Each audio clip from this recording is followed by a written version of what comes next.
सबसे पहले मैं आजमगढ़ की इस मिट्टी को सलाम करता हूं, जिन्होंने हमें पहचान दी और हमें यहां तक पहुंचाया है। और आजमगढ़ की मिट्टी क्रांतिकारियों की मिट्टी रही है। हम सब उत्तर प्रदेश में राहुल सांकृत्यायन की जमीन पर खड़े हैं। अल्लामा शिबली नोमानी और तमाम लोगों से होते हुए ये जमीन आदरणीय चंद्रजीत यादव जी की, राम नरेश यादव जी की रही। और रफीकुल मुल्क किसान नौजवान की आवाज, इंसाफ और इंसानियत की आवाज को बुलंद करने वाले आदरणीय नेताजी मुलायम सिंह यादव जी की जमीन रही है। इसलिए आजमगढ़ को हम उसी क्रांतिकारी जमीन के साथ याद करना चाहते हैं। साथियों, आज ये इम्तिहान की घड़ी है, ये फैसला लेने की घड़ी है। और ये फैसला ये लेना है कि 4 जून के बाद ये देश बाबा साहब डॉक्टर अंबेडकर के संविधान से चलेगा या किसी और किताब से चलेगा। बताइए, आजमगढ़ के लोगों ने क्या फैसला लिया है? संविधान से चलेगा। बाबा साहब के संविधान से ही देश चलेगा ना। आजकल एक ऐसी सरकार बनी जिसने पूरे देश को मामा बना दिया। बनाया कि नहीं बनाया? 10 साल में कोई काम किया क्या? 2 करोड़ रोजगार दिया क्या? 15 लाख रुपया आया क्या? अच्छे दिन आए क्या? बुलेट ट्रेन चली क्या? अब एक बात का और जवाब देना, आजमगढ़ में एक भी ईंट इन 10 साल की सरकार में भाजपाइयों ने रखी क्या? ये पीजीआई किसने बनवाया? ये मेडिकल कॉलेज किसने बनवाया? आजमगढ़ को कमिश्नरी किसने बनवाया? ये हवाई पट्टी किसने बनवाया? शिक्षा की अलग किसने जलाई? अब तो पतंगे भी ये देखकर हैरान हो गई कि ये छतें भी हिंदू मुसलमान हो गई। क्या ये हिंदू मुसलमान का झगड़ा हमारा झगड़ा है क्या? ये सब मोहब्बत और प्यार से रहा करते थे। गाजीपुर के एक साहित्यकार ने लिखा कि जब विभाजन हुआ तो कुछ लोग कहने लगे कि पाकिस्तान चले जाओ। तो हमारे एक बाबू हैं, उन्होंने लिखा कि ये इसी मिट्टी की है पैदाइश, दफन यही हो जाएंगे, न बुलाए किसी के आए थे, न निकाले किसी के जाएंगे। और मैं शुक्रिया अदा करता हूं इस मंच से आदरणीय अखिलेश यादव जी का, जो संविधान को बचाने के लिए समझौता किए हैं। समाजवादियों, लाल झंडा क्रांति का रंग है, ये इंकलाब का रंग है। अगर आपके एक आखिरी सांस भी बची रहे तो संविधान बदलने वालों को कुर्सी से आप बदलेंगे कि नहीं बदलेंगे? जोर से बोलिए, बाबा साहब के सपनों का भारत बनेगा कि नहीं बनेगा? डॉक्टर लोहिया के सपनों का भारत बनेगा कि नहीं बनेगा? इसलिए आज से तकरीबन 10 साल पहले की बात होगी। मैं दिल्ली यूनिवर्सिटी में प्रोफेसर था और लेकिन यूपीएससी में आईएएस की तैयारी हम लोग किया करते थे। और उस समय जब नरेंद्र मोदी की सरकार बनी तो उन मोदी सरकार के खिलाफ पहला आंदोलन यूपीएससी में सीसेट का आंदोलन था। हम लोग आंदोलन कर रहे थे और खोजते थे कि कोई ऐसा पढ़ा लिखा, जागरूक, समझदार और संविधान की बात को कहने वाला हमारा कोई जनप्रतिनिधि मिल जाए जो सदन में खड़े होकर नौजवानों के मुद्दे पर बात करे। और मैं आज आपको यकीन और भरोसे से कहता हूं कि वो बुलंद आवाज हमें मिली तो आदरणीय धर्मेंद्र यादव जी की मिली, जिन्होंने संसद में इस आंदोलन को गुलजार किया था कि 25 मई और भाजपा गई। आप सब इस बात से सहमत हैं? तो 25 मई, जोर से बोलिए, 25 मई।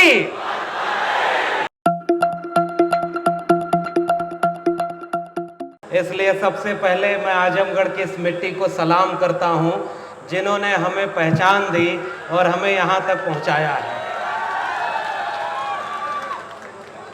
बाहर कहीं भी देश का कितना भी बड़ा मंच हो, उस पर अपनी बात कहने में वो डर नहीं लगता, हिचक नहीं होती।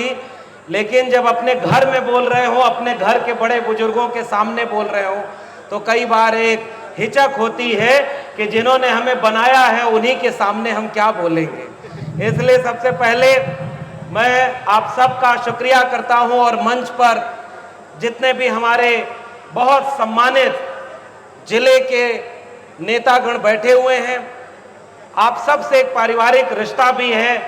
आप सबको मेरा सलाम और अभिवादन है।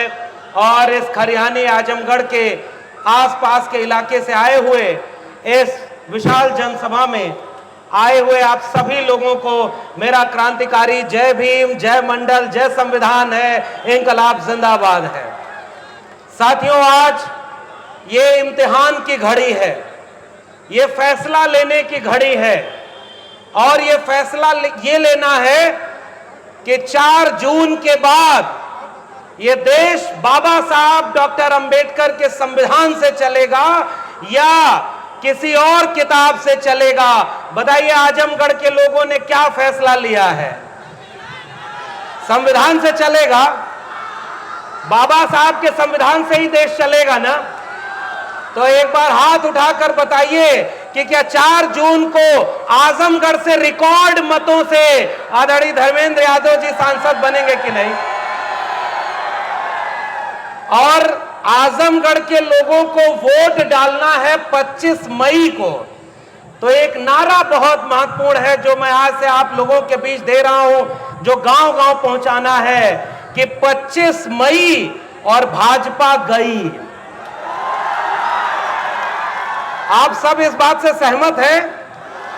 तो 25 मई, जोर से बोलिए, 25 मई।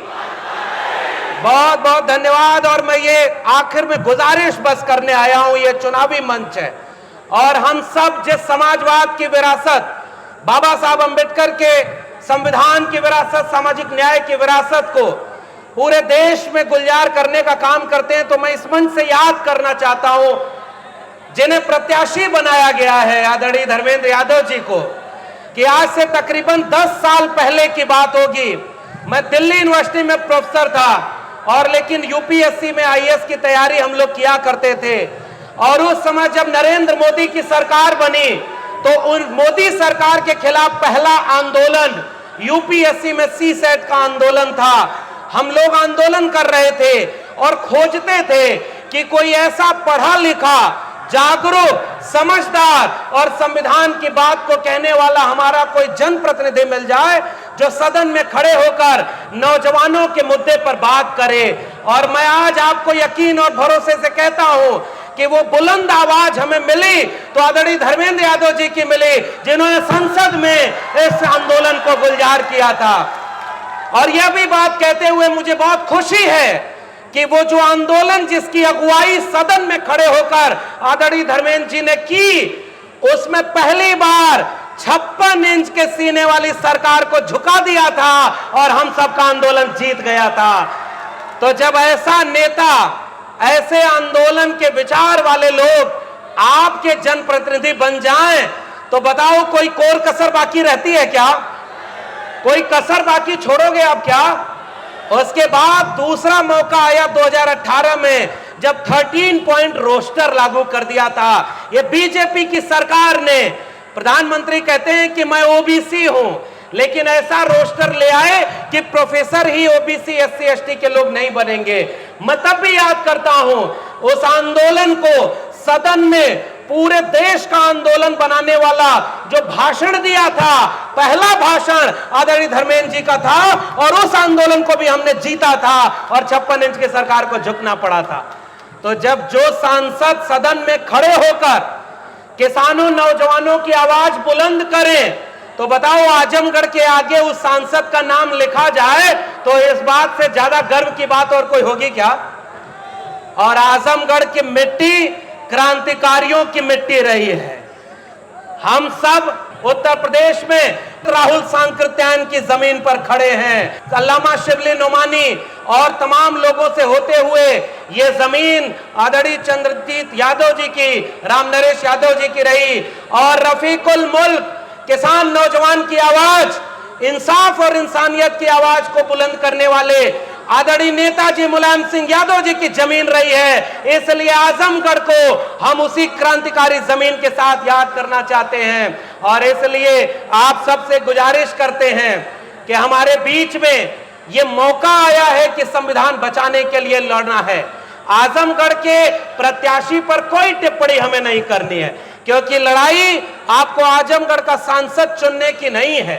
सदन में खड़े होकर गरीब, गुरबा, दलित, पिछड़े, आदिवासी, किसान, नौजवान की आवाज बुलंद करने वाले नेता को चुनना है। और उससे बड़ी बात, 4 जून को जब फैसला आएगा तो जिस समाजवाद का परचम आदरणीय अखिलेश यादव जी ने उठाया है, मेरी नौकरी जब गई 14 साल बाद जब निकाला गया तो उसके बाद देश भर में आंदोलन हुए। और मैं जब आदरणीय अखिलेश यादव जी से मिलने गया तो उन्होंने एक वाक्य कहा कि जाओ शेर अब आजाद हो गए और समाजवाद और सामाजिक न्याय की लड़ाई को गांव-गांव पहुंचाने की इस लड़ाई में शामिल हो। और उन्होंने कहा कि अब तो एक नौकरी की बात मत करो, नौकरी से आगे बढ़ करके अग्निवीर जैसी नौकरी को खत्म करके पकौड़े वाली नौकरी वाली सरकार को बदल करके किसानों, नौजवानों और समाजवाद अम्बेडकरवाद की सरकार बनाने का काम करना है ताकि लाखों नौजवानों को नौकरी मिले। इसलिए मैं आपके बीच में आया हूं और केवल अपील करने आया हूं, क्योंकि बहुत सम्मानित नेतागण बैठे हुए हैं। अपील यही करने आया हूं। बचपन में हम लोग यहाँ भोजपुरी में कहावत सुनते थे ना कि चंदा मामा अरे आवा पारे आवा नदिया किनारे आवा और चांदी के कटोरिया में दूध भात लले आवा और बाबू के मुहवा में घट से। सुना है कि नहीं? वहां तो सब कुछ देख लेते थे। आजकल एक ऐसी सरकार बनी जिसने पूरे देश को मामा बना दिया। बनाया कि नहीं बनाया? 10 साल में कोई काम किया क्या? 2 करोड़ रोजगार दिया क्या? 15 लाख रुपया आया क्या? अच्छे दिन आए क्या? बुलेट ट्रेन चली क्या? अब एक बात का और जवाब देना, आजमगढ़ में एक भी ईंट इन 10 साल की सरकार में भाजपाइयों ने रखी क्या? ये पीजीआई किसने बनवाया? जोर से बोलिए, ये पीजीआई किसने बनवाया? ये मेडिकल कॉलेज किसने बनवाया? आजमगढ़ को कमिश्नरी किसने बनवाया? ये हवाई पट्टी किसने बनवाया? शिक्षा की अलग किसने जलाई? और मैं शुक्रिया अदा करता हूं इस मंच से आदरणीय अखिलेश यादव जी का, जो संविधान को बचाने के लिए समझौता किए हैं। समाजवादियों, लाल झंडा क्रांति का रंग है, ये इंकलाब का रंग है। अगर आपके एक आखिरी सांस भी बची रहे तो संविधान बदलने वालों को कुर्सी से आप बदलेंगे कि नहीं बदलेंगे? जोर से बोलिए, बाबा साहब के सपनों का भारत बनेगा कि नहीं बनेगा? डॉक्टर लोहिया के सपनों का भारत बनेगा कि नहीं बनेगा? इसलिए कविता कही है कवि ने कि सदियों की ठंडी बुझी रात सुबह उठी, मिट्टी सोने का ताज पहन ठिलाती है, दो राह समय के रथ का घर घर नाच सुनो, सिंहासन खाली करो कि जनता आती है। बताओ, जनता सिंहासन खाली करोगे कि नहीं? और एक आखिरी बात कि पीडीए का नारा दिया आदरणीय अखिलेश यादव जी ने, पिछड़ा, दलित और अल्पसंख्यक। 90% लोग जो हाथ से कम करते हैं उनको आपने हिंदू मुसलमान के नाम पर लड़ा दिया। अब तो पतंगे भी ये देखकर हैरान हो गई कि ये छतें भी हिंदू मुसलमान हो गई। क्या ये हिंदू मुसलमान का झगड़ा हमारा झगड़ा है क्या? ये सब मोहब्बत और प्यार से रहा करते थे। गाजीपुर के एक साहित्यकार ने लिखा कि जब विभाजन हुआ तो कुछ लोग कहने लगे कि पाकिस्तान चले जाओ, तो हमारे एक बाबू हैं, उन्होंने लिखा कि ये इसी मिट्टी की है पैदाइश, दफन यही हो जाएंगे, न बुलाए किसी के आए थे, न निकाले किसी के जाएंगे। ये मिट्टी है जिसमें सबका लहू है, खून पसीने की कमाई है। इसलिए बताओ, संविधान बदलने वालों को कुर्सी से बदल दोगे कि नहीं आप? और मैं आखिरी बात बोलूं, आजमगढ़ के नाम जब संसद में लिखा जाए तो एक ऐसे नेता का नाम लिखा जाए जिस पर याद रखना, गांव गांव में भले न पहुंच पाए हो, 10 साल से हम जानते हैं आदरणीय धर्मेंद्र जी को।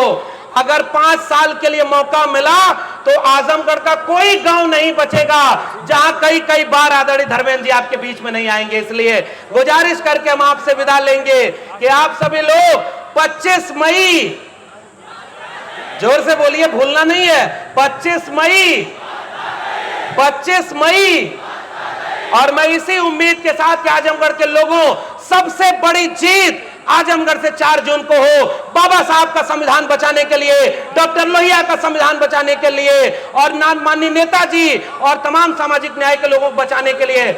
आप सब लोग इतनी बड़ी जीत दे देना कि हम सब लोग जब अगली बार आदरणीय अखिलेश यादव जी से मिले तो ये कहें कि पीडीए जीतेगा और एनडीए हारेगा। इसी पीडीए को जिताने के साथ आप सबको बहुत बहुत धन्यवाद। जय भीम, जय मंडल, जय समाजवाद, इंकलाब जिंदाबाद।